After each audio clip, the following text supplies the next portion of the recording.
So hello everyone and welcome back to my YouTube channel Being Pharmacist and welcome to the news and updates of pharmacy. So आज हमारे पास है pharmacy related one of the latest news and update जो कि हर एक B farm student के लिए and teachers के लिए कॉलेजेस के लिए बहुत इम्पॉर्टेंट होने वाला है। एंड ये न्यूज़ एजुकेशन टाइम्स पे पब्लिश किया गया है एंड पीसीआई एंड प्रेसिडेंट खुद इसको शेयर किया है। तो आप इसी के बारे में आज हम बात करेंगे।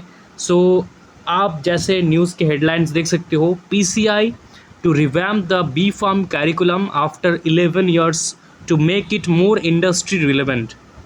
सो मतलब समझो पीसीआई और pharmacy council of India, okay, PCI reform का मतलब होता है रिस्ट्रक्चर, ठीक है, रिस्ट्रक्चर और B pharm curriculum, B pharm का कोर्स करिकुलम सिलेबस सब कुछ अभी चेंज होने वाला है। Okay, so this is a big news of this time after 11 years, last 11 years ago B pharm का करिकुलम चेंज किया गया था, right, to make it more industry relevant. Okay, बात को हम लोग समझेंगे क्या है इस के बारे में डिटेल में समझेंगे, क्या है न्यूज़ देखेंगे। पूरे वीडियो को ध्यान से देखो एंड ऐसे और अपडेट्स एंड न्यूज़ के लिए इस चैनल को ज़रूर सब्सक्राइब रखना। सेट फॉर 2026-7 एकेडमिक सेशन, मतलब ये 2026-27 का जो एकेडमिक सेशन होगा, मतलब अभी तो इस साल 25-26 का एडमिशन होगा, मतलब इस साल जो लोग बी फार्म में एडमिशन लेंगे उनके लिए ओल्ड सिलेबस ही चले रहेगा, ठीक है। लेकिन जो लोग नेक्स्ट ईयर एडमिशन लेंगे उनके लिए न्यू सब कुछ हो जाएगा। तो जो लोग अभी थर्ड ईयर में हो या फिर इस ईयर के बाद किया, मतलब नेक्स्ट ईयर एडमिशन लोगे अगर आप बी फार्म में, तो आप सब रेडी रहो क्योंकि आपको एक न्यू सिलेबस न्यू कैरिकुलम का सामना करना है, ठीक है। और जो स्टूडेंट्स नेक्स्ट ईयर एडमिशन लेंगे वो जब तक फोर्थ ईयर में जाएंगे, मतलब वो जब तक एम फार्म में जाएंगे तब तक एम फार्म का सिलेबस एंड कैरिकुलम भी चेंज हो चुका होगा। ओके, ऐसा इनके हिसाब से मुझे लगता है। अपडेटेड सिलेबस देखो, academic session updated syllabus aligning with the national educational policy 2020 will offer a flexibility to students to choose elective subjects. अब इस बात को समझो, आपको अभी इलेक्टिव सब्जेक्ट्स दिया जाएगा। तो अगर आप एमबीए करते हो, जनरल एमबीए में क्या होता है ना, 2 साल होते हैं। तो पहला 1 साल आप किसी पर्टिकुलर इलेक्टिव सब्जेक्ट करते हो और सेकंड ईयर आपको चूज़ करने के लिए दिया जाता है, ठीक है, एचआर या फिर जो भी, तो उनमें से एक आपको चूज़ करना होता है। तो सिमिलर यहाँ पे भी आपको ऐसा ही इलेक्टिव सब्जेक्ट्स आपको मिलेंगे जो आपका आखिरी का 2 साल होगा।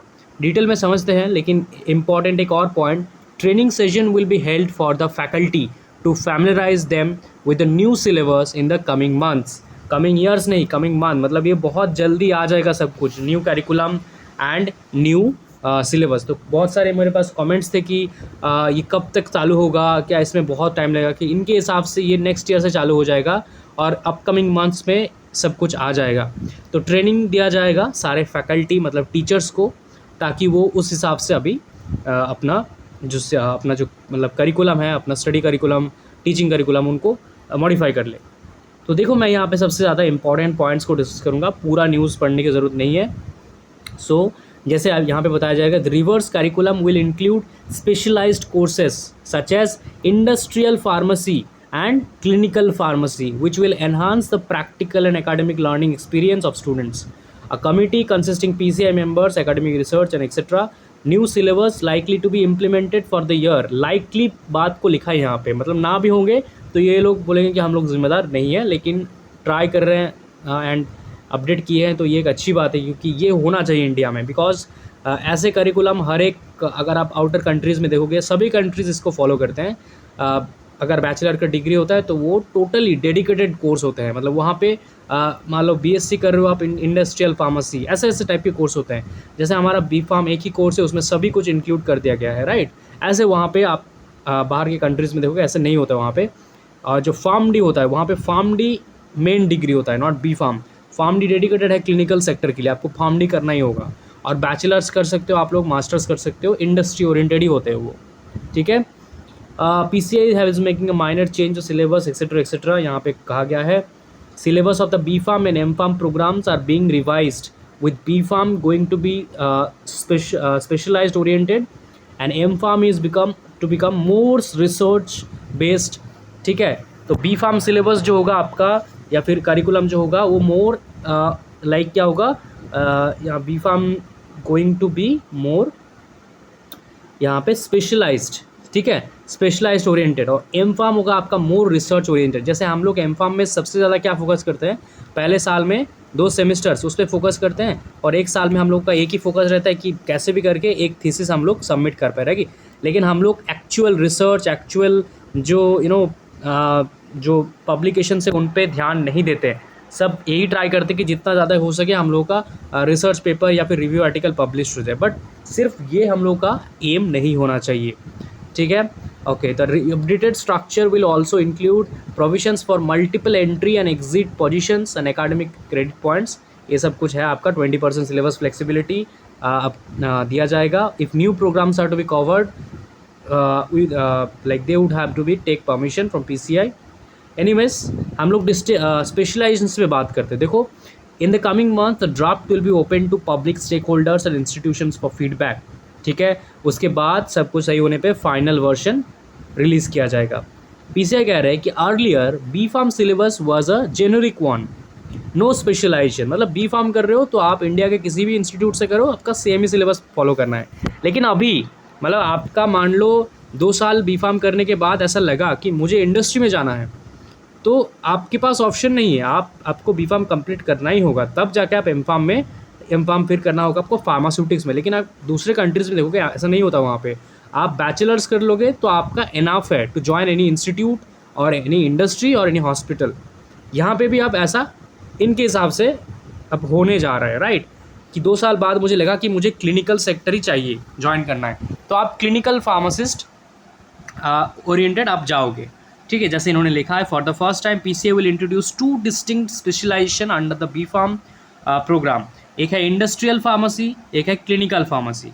फॉर द फर्स्ट 4 सेमेस्टर, मतलब 2 साल, पहले 2 साल आप नॉर्मल फॉलो करोगे, all students will to follow common syllabus, जिसमें आप कोर सब्जेक्ट्स को फॉलो करोगे, ठीक है, covering core subjects. After the initial 2 years, student will have to choice between this 2 specialisation, allowing them to focus on their preference reading area। मान लो pharmacology, pharmaceutics, pharmacognosy, chemistry, ये सब आप लोग first 2 year में कर लोगे कंप्लीट। अब उसके बाद अगर आपको लगे कि मुझे क्लिनिकल फार्मेसी लेना है, तो आप क्लिनिकल फार्मेसी, हॉस्पिटल रेगुलेशंस, इनको स्टडी करोगे ज़्यादा। अगर आपको इंडस्ट्री में जाना है तो आप industrial pharmacy, regulatory affairs, quality control, इनको ज़्यादा फोकस करोगे। बस यही है। The industrial pharmacy specialisation is oriented towards industry focus subjects. जैसे मैंने कहा, क्लिनिकल फार्मेसी होगा कम्युनिटी ओरिएंटेड, ठीक है, emphasis on hospital and clinical settings. This shift is in response to the increasing demand of pharmacists in healthcare settings, especially following the COVID pandemic and etc. etc. At later stage, PCI also plans to modify the MPharm syllabus also. As BPharm program is a 4-year course, we have ample tried me okay to work on the MPharm curriculum before the students of the new BPharm curriculum reach their final year। मतलब जब तक 26 वाला batch last year में चला जाएगा तब तक वो ऐड हो जाएगा न्यू एमफार्म सिलेबस। मतलब उनको सभी न्यू फॉलो करते जाना है जो नेक्स्ट ईयर होगा, ठीक है। और the new curriculum will incorporate technologies such as AI और artificial intelligence, machine learning and blockchain alongside traditional pharmacological knowledge. उनके साथ साथ आप AI सीखोगे, machine learning, blockchain etcetera. AI has been a part of the pharmacy industry for a long time. अगर आप 3D technology देखोगे pharmaceuticals में, है ना, 3D प्रिंटिंग टेक्नोलॉजी, तो ये सब AI से रिलेटेड है। ओके, सो आपको ये सब सीखना पड़ेगा, right. AI has been part of the pharmacy industry. Now PCI is focusing on the integrating them into the syllabus. We will be introducing robotic pharmacy and other advanced technologies to ensure the students are well prepared। अगर आपको जानना है ये robotic pharmacy क्या है, how 3D मतलब how AI is AI machine learning they can improve our health care system और pharmacy, कैसे इनको सीख सकते हो, तो आप कमेंट कर सकते हो। मैं उसको इसके ऊपर एक PPT से आपको समझा सकता हूँ कि ये रोबोटिक्स या फिर AI कैसे इम्प्लीमेंट हो सकते हैं, राइट। और क्रेडिट सिस्टम का भी एक होगा। क्रेडिट सिस्टम आपको पता ही होगा, एकेडमिक बैंक क्रेडिट, जो आपको बी फार्म से 170 172 क्रेडिट्स मिलेंगे। Will also have to choose online courses on the Swayam portal Swavalamban portal जो गवर्नमेंट का एक फ्री और पेड कोर्सेज का पोर्टल होता है। यही सब कहा गया है। Students will get an opportunity to take up courses from other fields in addition to pharmacy. Okay, I don't know free of cost और नॉट, बट जैसे पीसीआई ने एक फ्री कोर्स दिया है रैशनल मेडिसिन के ऊपर, उस कोर्स को आप लोग डेफिनेटली कर सकते हो। अगर आपको वीडियो चाहिए तो आप बताना, मैं बना दूंगा, ठीक है। यहाँ पे this will be particularly beneficial for the students interested in combining pharmacy with fields such as biotech, AI, healthcare, business management, etc. Okay, with a new curriculum to be implemented, मुझे नहीं लगता कि ये सब एक साथ चालू हो जाएगा, मतलब इनको इम्प्लीमेंट होने में आई थिंक काफ़ी टाइम लगेगा, लेकिन मिनिमम ये सिलेबस एंड ये जो ऑप्शन इन्होंने कहा है इनको बस चेंज कर दे तो अच्छा होगा फ़िलहाल के लिए। बाकी धीरे धीरे भी चालू करे तो वो भी चलेगा, राइट। ये सब इतना सब with the new curriculum implemented from the next academic session, training sessions will be held. ये टीचर के लिए है ये पार्ट।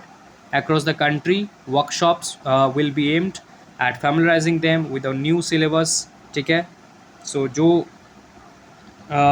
अभी लोग सोच रहे हो कि हम लोग एकेडमिक्स ज्वाइन करेंगे, आप लोग इमीडिएट बेसिस पे कहीं किसी इंस्टीट्यूट ज्वाइन कर लो, क्योंकि इन वर्कशॉप्स के लिए या फिर फैकल्टी डेवलपमेंट प्रोग्राम्स के लिए उनको ही इनवाइट किया जाता है। तो अगर आपको जानना है आप नेक्स्ट ईयर में बनोगे या फिर आप सोच रहे हो ज्वाइन करने के लिए, तो आपको अभी से ज्वाइन करना है, तभी जाके आपको इन सब का अपडेट्स मिलते रहेंगे, right. These sessions will be held in batches across various states, and the goal to train 500 educators per month. The strategy includes a like trainers approach, where senior teachers will be trained who will go and educate faculty members in their respective institution, ठीक है। ये था हमारा आज का news. Next हम लोग जो भी इम्पॉर्टेंट अपडेट्स होंगे, इम्पॉर्टेंट न्यूज़ होंगे, उनको देते रहेंगे इस चैनल पे। सब्सक्राइब रखना एंड बेल आइकन को प्रेस रखना for all the updates. Thank you so much.